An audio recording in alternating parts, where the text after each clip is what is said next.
Hi, in this video we're going to talk about a prefix. It actually comes from Greek. That's used a lot in medical and scientific terminology. It's a or on, at or an. It comes from the Greek prefix, often used. Sometimes we call it the alpha privative.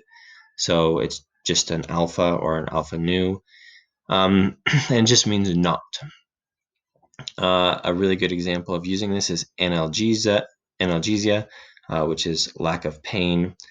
So lack of, no, not, without, something like that. We tend to use the N here only when whatever comes next is a vowel. So that's why there are two versions of this. And that's a fairly common thing in Greek. There are lots of what are called new movables, which are sort of N sounds that occur before a vowel. But here's an example of where you would see that in scientific terminology. Generally, you wouldn't see that just from root words, but or prefixes and suffixes. But here is an example where you would. So, or on, at, or an, probably when it's anglicized, is more common.